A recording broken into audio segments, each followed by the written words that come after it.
Hello my dear student, myself Ashutosh Kumar. आज मैं आप लोगों के बीच पहले चैप्टर का यानी वास्तविक संख्या का एमसीक्यू लेकर के आया हूं। जो एमसीक्यू का टॉप 20 सीरीज है, टॉप 20 सीरीज में मैं आज आपको टॉप 20 क्वेश्चन कराने वाला हूं। पहला चैप्टर वास्तविक संख्या का, जो परीक्षा के दृष्टिकोण से काफी महत्वपूर्ण है। ये प्रश्न, उसी प्रश्न को मैंने सेलेक्ट किया है जो बार बार रिपीट हो रहा है और आने वाले 2026 के बोर्ड एग्जाम में भी यही क्वेश्चन छपने वाला है। इसीलिए आप इस वीडियो को देखिए, अपने दोस्तों के बीच लाइक सब शेयर कीजिए ताकि उन लोगों का भी भला हो सके और बोर्ड में बेहतर से बेहतर मार्क प्राप्त कर सके। चलिए इसको मैं शुरू कर रहा हूं। इसका पहला एमसीक्यू है, एक अशून्य परिमेय और अपरिमेय संख्या का गुणनफल होगा। एक अशून्य का मतलब होता है जो संख्या शून्य नहीं हो, यानी शून्य को छोड़ करके, नॉन जीरो यानी अशून्य।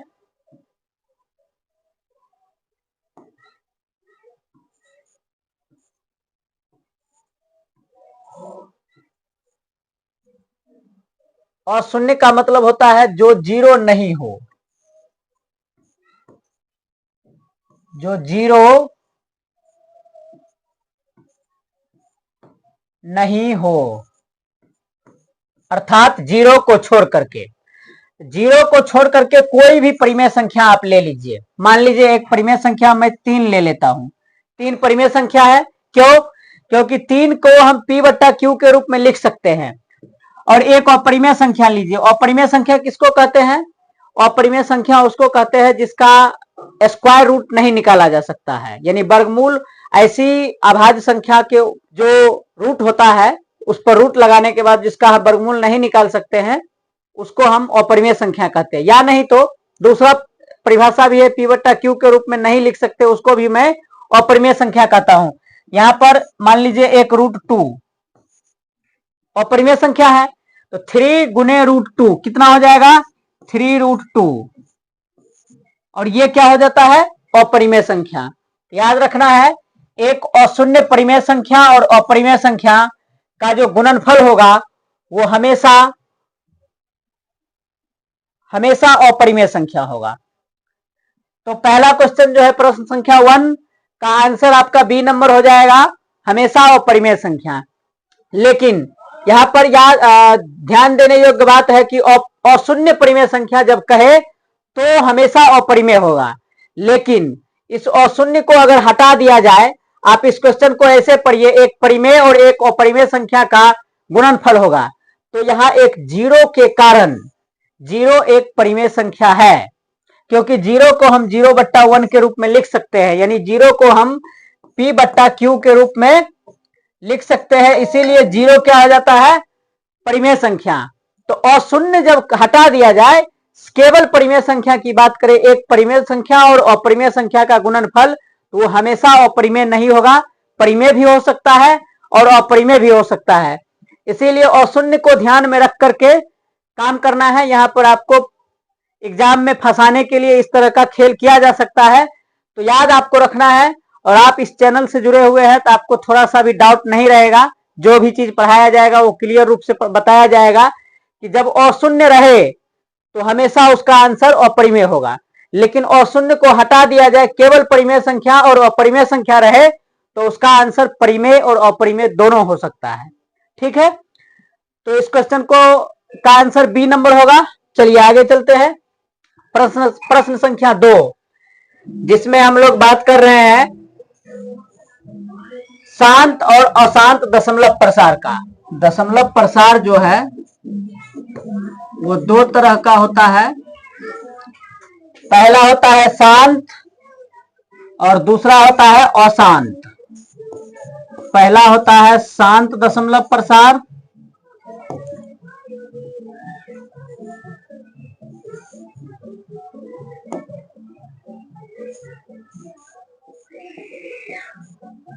शांत, और दूसरा हो जाता है अशांत।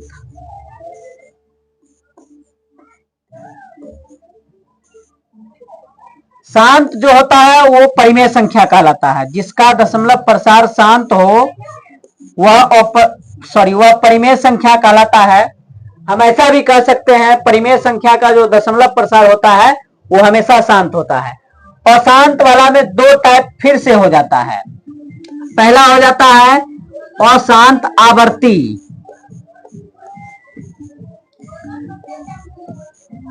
अशांत आवर्ती, और एक होता है अशांत अनावर्ती।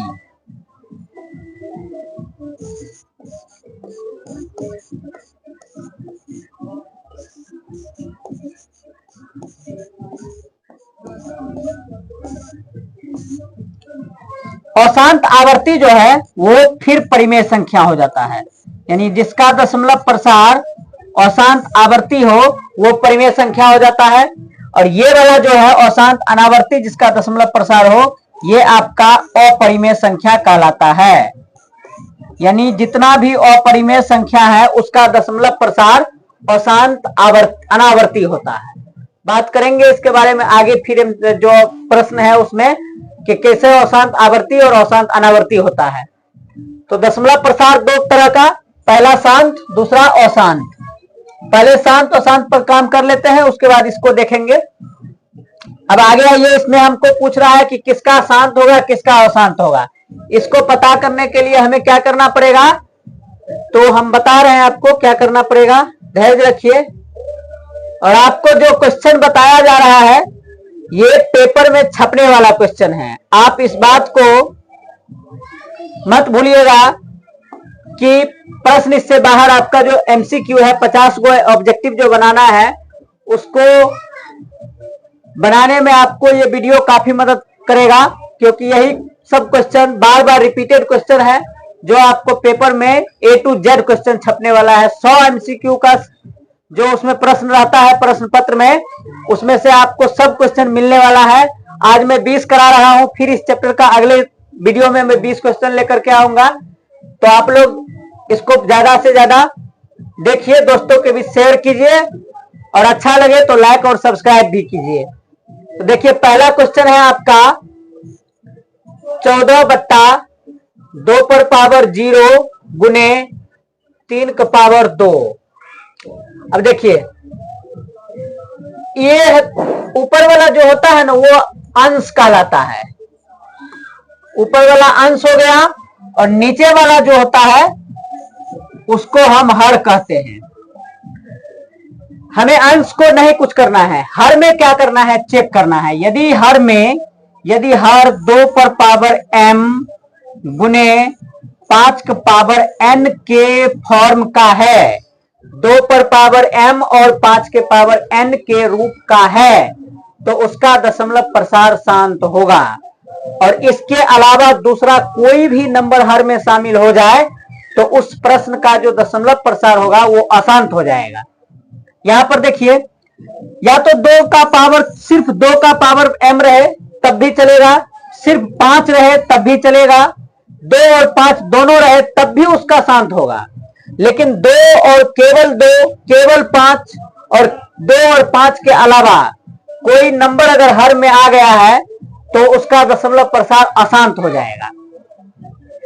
देखिए इस प्रश्न में 2 पर पावर 0 है, 2 पर पावर 0, 2 तो है लेकिन 3 इसके साथ में आ गया है जो 3 का पावर 2 है। ऊपर 3, एक बार 3 का पावर 2 जो है इसका मान 9 होता है। ऊपर हम चेक कर लेंगे 9 से कटने वाला कोई संख्या है भी, यदि नहीं है तो इसका दशमलव प्रसार अशांत हो जाएगा। तो इसका अशांत हो जाएगा तो ये हमारा आंसर नहीं होगा। नीचे देखिए बी नंबर क्वेश्चन में देखिए केवल 5 रहता तब शांत हो जाता, लेकिन केवल 2 भी रहता तब भी शांत हो जाता। यहाँ 5 और 2 नहीं है, और उसके साथ साथ एक तीसरा नंबर 7 है, और 7 का पावर 2 ऊपर के अंश में कोई कटने वाला संख्या नहीं है, इसलिए इसका भी दशमलव प्रसार अशांत हो जाएगा। ये भी हमारा आंसर नहीं होगा। सी नंबर में देखिए अंश में 8 है, हर में 2 का पावर 2 है और 3 का पावर भी 2 है। 2 तो है, यहाँ 5 भी नहीं है, और 2 के अलावा एक 3 है जिसका पावर 2 है जो ऊपर में किसी से कैंसिल होने वाला नहीं है, इसलिए इसका भी दशमलव प्रसार अशांत हो जाएगा। अब आते हैं यहाँ पर, यहाँ 2 का पावर 2 है और 5 का पावर 3 है। 2 और 5 के अलावा तीसरा कोई भी नंबर नहीं है, तो इसका जो दशमलव प्रसार होगा वो दशमलव प्रसार आपका शांत हो जाएगा। तो ये हमारा आंसर हुआ। इस तरह से इस प्रश्न संख्या 2 का जो आंसर है वो 3 डी नंबर है। आशा करता हूं आपको ये शांत और अशांत वाला समझ में आया होगा, ताकि आगे आप गलती ना करें, और इसको ध्यान में रखना है कैसे शांत कैसे अशांत होगा। चलिए अब मैं आगे प्रश्न संख्या 3 की ओर चलता हूं। निम्नलिखित में औसत कथन पहचाने। आपका सभी परिमेय संख्याओं का व्युत्क्रम अपरिमेय संख्या होता है? नहीं, ये क्वेश्चन गलत है। सभी परिमेय संख्याओं का व्युत्क्रम परिमेय ही होता है, व्युत्क्रम अपरिमेय नहीं होगा। ये आपका आंसर सही है, ये असत्य है। आगे देखिए, यदि m एक धनात्मक पूर्णांक है तो धनात्मक विषम पूर्णांक का रूप होगा।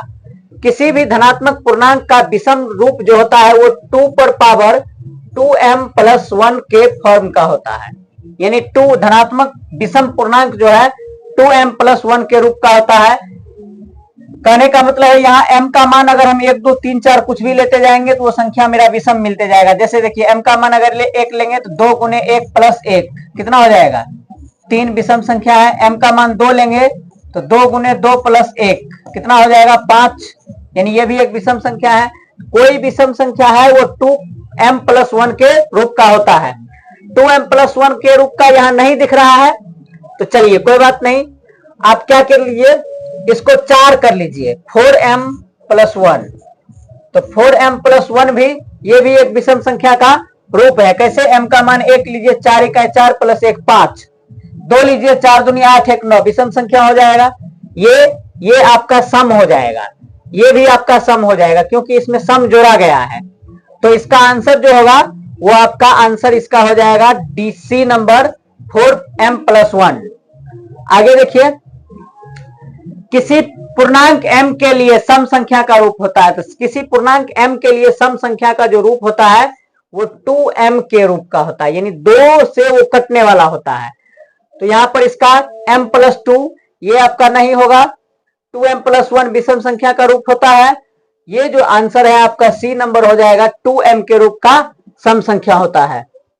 आगे देखिए, यदि भाग algorithm a = bq + r, a = bq + r में a का मान दिया हुआ है, b का मान दिया हुआ है, q का मान दिया हुआ है, r का मान दिया हुआ है, सॉरी a का मान पूछ रहा है, आप इसमें रख दीजिए b का मान। a का मान निकालने के लिए क्या करेंगे, b के जगह पर कितना 43 मल्टीप्लाइड बाय q का मान कितना है 31 यानी 31 प्लस r का मान 32। इसको सॉल्व कीजिए, देखिए इसको गुना करेंगे, 31 को 3 से गुना करेंगे कितना हो जाएगा 93, 93 3 हासिल 9, 31 को फिर 4 से गुना करेंगे, 4 × 4 4 × 12 124, यानी गुना कर लीजिए बोर्ड से। 3 को 1 से गुना करेंगे 3, उसके बाद 4, 3 × 9 और 4 × 12, देखिए 3 9 4 13, 2 1 3 और 1 1333 प्लस 32, इसमें 32 जोड़िए कितना हो जाएगा 3 2 5 3 3 6 और 13 यानी 1365। √3 है, देखिए √3 √5 √7 जो भी अभाज्य संख्या है उसका अगर स्क्वायर रूट कहे निकालने के लिए तो वो हमेशा अपरिमेय संख्या होता है। इसका आंसर हो जाएगा आपका C नंबर अपरिमेय संख्या। √3 क्या है? अपरिमेय संख्या है। चलिए क्वेश्चन नंबर 10 है, 0.105 का p/2n + 5m के रूप में निम्नलिखित में से कौन मान होगा। आपको p में 2 पावर n गुने 5 के पावर m के रूप में दर्शाना है। किसको? 0.105 को। कोई दिक्कत नहीं, इसका दशमलव आप उड़ाइए, नीचे में 1 दीजिए, 1 2 3 0 हो जाएगा। अब इसको पहले हम सबसे छोटा रूप लघुत्तम रूप में कर लेंगे, कन्वर्ट कर लेंगे। 5 से काटिए, 5 से काटेंगे 5 दूनी 10, 5 इकाई 5, यहां हो जाएगा 5 दूनी 10, 200। अब देखिए ये 3 से कटेगा, ये 2 से कटेगा, यानी इससे छोटा हम इसको नहीं कर सकते। तो ऊपर में 21 और नीचे में 200। अब 200 को जो है हम प्राइम फैक्टराइजेशन करेंगे, तो 200 का प्राइम फैक्टराइजेशन कीजिएगा। 200 देखिए 2 से देंगे 100, 2 से भाग जाएगा 50, 2 से भाग जाएगा 25 और फिर 5 से भाग जाएगा तो 5। इस तरह से हम 200 को लिख सकते हैं 2 की पावर 3 गुने 5 की पावर 2, यानी इसको हम लिख सकते हैं क्या, 21 बट्टा में 2 की पावर 3 गुने 5 की पावर 2। देखिए इस प्रकार का कौन है, 2 की पावर 3 गुने 5 की पावर 2। इसका आंसर आपका हो जाएगा बी नंबर, यानी 21 बट्टा में 2 की पावर 3 गुने 5 की पावर 2। अब देखिए यहाँ पर केवल 2 है, यहाँ पर 5 है, 2 और 5 के अलावा कोई नंबर नहीं है, इसीलिए इसका दशमलव प्रसार क्या है, यहाँ शांत, यानी ये रुक गया है दशमलव के कुछ अंक के बाद। तो इसका आंसर हो जाएगा आपका बी नंबर। चलिए अगले क्वेश्चन की ओर चलते हैं। देखिए जैसे 2.13, 2.13, फिर 1 फिर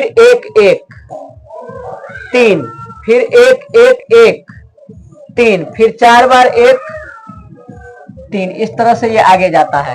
तो ये ना तो दशमलव के बाद रिपीट कर रहा है, एक सही पैटर्न को फॉलो करते हुए रिपीट नहीं कर रहा, ना ही ये दशमलव के बाद खत्म हो रहा है। इसी को कहते हैं अशांत अनावर्ती दशमलव प्रसार। अशांत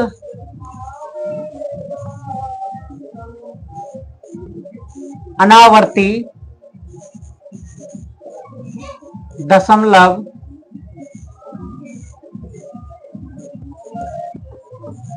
प्रसार, और यही अपरिमेय संख्या का रूप होता है। इस प्रकार का जो जिसका दशमलव प्रसार अशांत अनावर्ती हो उसको हम अपरिमेय संख्या कहते हैं। क्लियर हो गया, यहाँ पर 2 दशमलव ये क्या है, एक अपरिमेय संख्या है, यानी बी नंबर। चलिए आगे चलते हैं। सह-अभाज्य संख्याओं का मौसम। सह-अभाज्य उस दो संख्याओं के जोड़ा को सह-अभाज्य कहते हैं जिसका मौसम एचसीएफ 1 हो। ये जैसे 2 और 5, इसका एचसीएफ निकालिएगा तो 1 होगा। तो ये जो पेयर है मेरे पास है, ये जो जोड़ा है, ये सह-अभाज्य होता है। तो सह-अभाज्य संख्याओं का मौसम हमेशा कितना होता है, 1 होता है। बी नंबर इसका आंसर। आगे देखिए, निम्नलिखित में से कौन सा सभाज्य संख्या है, अभाज्य संख्या। अभाज्य संख्या उसको कहते हैं जिसमें एक और स्वयं के अलावा किसी से भी भाग नहीं लगे। देखिए 91 में किससे भाग लगेगा, 13 से और 7 से, 91 से।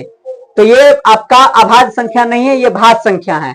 213 में देखिए 3 1 2 5 1 6, यानी 3 से कट जाएगा ये संख्या। डी नंबर में देखिए 5 और 1, इसका भी सम 6 होता है, ये भी 3 से कट जाएगा। इसका मतलब ये इसका 3 या उससे ज्यादा फैक्टर है, गुणनखंड है, इसका भी 3 या उससे ज्यादा फैक्टर है। लेकिन 41 को देखिए केवल ये 1 और 41 से कटता है। तो जो संख्या केवल 1 और स्वयं से कटे वही संख्या अभाज्य संख्या होता है। तो इसका आंसर आपका सी नंबर हो जाएगा 41। आगे देखिए 0.57 पर बार का सरलतम रूप है। तो जब बार रहे तो बार वाले क्वेश्चन को सॉल्व करने के लिए 57 पर बार है। इसके नीचे में इस डेसिमल को उड़ाइए, नीचे में दो संख्या पर ऊपर में बार है तो 2 9 दीजिए। और जब हम शॉर्ट क्वेश्चन या वेरी शॉर्ट क्वेश्चन करवाएंगे तो इसको सिखाएंगे कि कैसे लिखा जाता है। इसका हो जाएगा 57 बट्टा में 99, यानी 57 बट्टा 99, 3 से काट दीजिए, कट जाता है। 19 तिया 57 और 33 तिया 99। इसका आपका सरलतम रूप होगा 19 बट्टा 33। किस ऑप्शन में है, ऑप्शन नंबर ए। इसका आंसर आपका ए हो जाएगा 19 बट्टा 33। चलिए अगला क्वेश्चन है क्वेश्चन नंबर 13। किसी धनात्मक पूर्णांक q के लिए प्रत्येक धनात्मक विषम पूर्णांक का रूप होता है। ये क्वेश्चन तो आपको बता चुके हैं। विषम पूर्णांक का रूप देखिए, किसी भी विषम पूर्णांक का जो रूप होता है वो आपको 2m + 1, 4m + 1, 6m + 1, 8m +1, इस तरह का सब में +1 कॉमन रहता है, सब में +1 होना चाहिए। देखिए इसमें +1 वाला ऑप्शन कौन है, सी नंबर। इसका आंसर आपका सी नंबर हो जाएगा। विषम धनात्मक पूर्णांक q के लिए कौन सा रूप होता है, 6q + 1। आगे देखिए, निम्नलिखित में से कौन परिमेय संख्या है, तो √3 एक अपरिमेय संख्या है, 4 + √3, तो ये अपरिमेय और ये परिमेय, अपरिमेय और परिमेय का जोड़ एक अपरिमेय संख्या होता है। लेकिन यहां पर आपको 4 + √3 ये दिख रहा है, तो ये 4 + √3 क्या है, एक अपरिमेय संख्या है। √6 भी एक अपरिमेय संख्या है। यहां देखिए 2 बट्टा में 2√2, अब बट्टा में √2, यहाँ √2 से √2 कैंसिल हो जाता है, ये 2 बचता है, यही एक परिमेय संख्या है, यानी इसका आंसर आपका बी नंबर हो जाएगा। आगे है, यदि a और b अभाज्य संख्या है तो a b का लघुत्तम समावर्तक, दो अभाज्य संख्याओं का लघुत्तम समावर्तक जो होता है वो दोनों अभाज्य संख्याओं का गुणनफल होता है। जैसे 3 और 5, 3 और 5 इसका अगर पूछे लघुत्तम तो 3 और 5 जैसे है, मान लीजिए तो दोनों अभाज्य संख्या है, इसका लघुत्तम पूछेगा तो इसका 3 × 5 यानी 15 इसका एलसीएम हो जाएगा। इस तरह से एक अभाज्य संख्या a है और दूसरा अभाज्य संख्या b है, इस दोनों का लघुत्तम समावर्तक कितना, आंख मूंद के टिक कर दीजिए C number b, C number यानी a b इसका लघुत्तम हो जाएगा। आगे देखिए, प्रश्न संख्या 16 में है, निम्नलिखित में से कौन अभाज्य संख्या है। अभाज्य संख्या आपको बताया जिसमें एक और स्वयं के अलावा किसी से भी भाग नहीं लगे उसको अभाज्य संख्या कहते हैं। 15 में 15 से भाग लगेगा, 1 से भाग लगेगा, इसके अलावा 3 से भी लगेगा और 5 से भी लगेगा, ये अभाज्य संख्या नहीं है। 12 देखिए, 1 से कटेगा, 12 से कटेगा, 2 से कटेगा, 3 से कटेगा, 6 से कटेगा, ये भी आपका अभाज्य संख्या नहीं है। 75 देखिए, 1 से कटेगा, 75 से कटेगा, 3 से कटेगा, 25 से कटेगा, ये भी आपका अभाज्य संख्या नहीं है। तो अभाज्य संख्या है कौन, 23 नंबर, यानी 23 अभाज्य संख्या है, ऑप्शन आपका बी, इसका आंसर बी हो जाएगा। आगे देखिए, निम्नलिखित में से कौन सी सबसे छोटी प्राकृत संख्या है, बताइए। ऐसा क्वेश्चन आपके बोर्ड एग्जाम में पूछा जाता है। तो सबसे छोटी प्राकृत संख्या क्या होता है, 1, इसका आंसर आपका सी नंबर।